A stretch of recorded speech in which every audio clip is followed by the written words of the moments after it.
Police are looking for this boy, 12-year-old Johnny Gosch. He's the son of Mr. and Mrs. John Gosch of 1004 45th Street in West Des Moines. The boy was last seen this morning about 6 o'clock as he began his paper route in front of Valley United Methodist Church at 42nd and Ashworth. That was September 5th, 1982. 40 years later, Johnny Gosch is still missing. The case remains unsolved. At first, West Des Moines police treated the disappearance as an abduction and launched a big search that included several law enforcement agencies. By the end of the first day, police said they no longer believed that it was an abduction, and they started to treat the case as a missing person or runaway incident. 3 days after Johnny's disappearance, reality set in for his parents, John and Noreen Gosch. Yet, as they told KCCI 40 years ago, they were still hopeful their son would be found alive. Day one was shock that this kind of atrocity could happen. It just doesn't seem like it could happen in your neighborhood 2 blocks from your house. The second day, you realize it really is happening.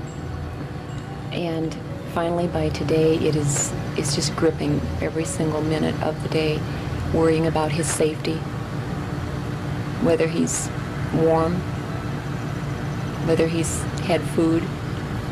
All of these things that when days go by, you just wonder if he's even going to come back. A couple of months into the search, investigators had a composite sketch of a man wanted for questioning, but didn't release it to the public or to Johnny's parents. So the Gosches, along with the private investigator they hired, released their own composites in hopes of generating leads. And while they waited for those tips to come in, the first big family holiday without their son approached. Our mode of thinking for Thanksgiving Day in this house will not be a negative tone. We'll miss Johnny. There's an empty chair.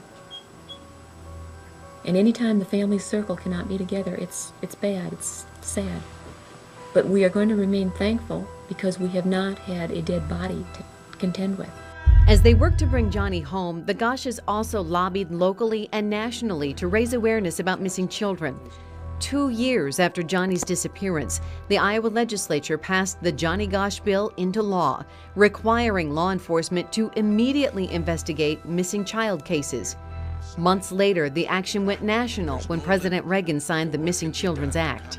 Then, 3 years later in 1988, the FBI provided a new way to help find Johnny.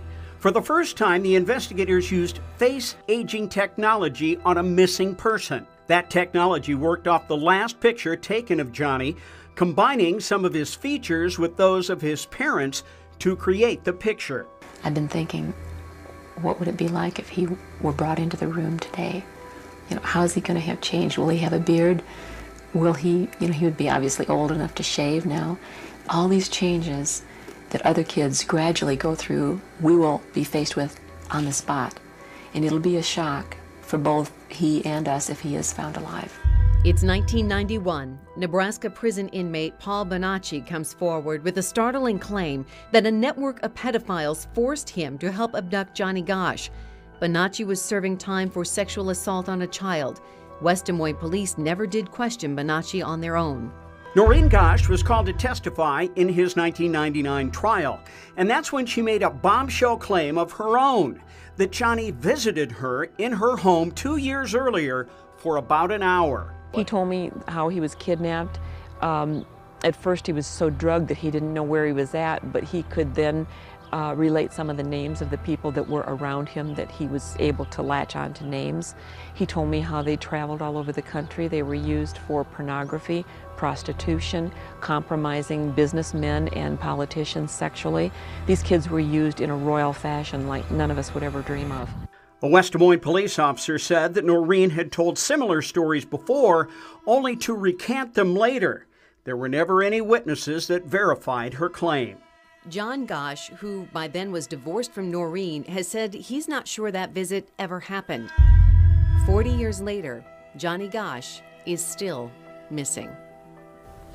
If Johnny is still alive, he would be 52 years old today. This is what the National Center for Missing and Exploited Children thinks he may look like today. You see a man with light brown hair, graying at the temples, wrinkles on his face and blue eyes, a stark contrast to the picture on the left of 12-year-old Johnny Gosch frozen in time.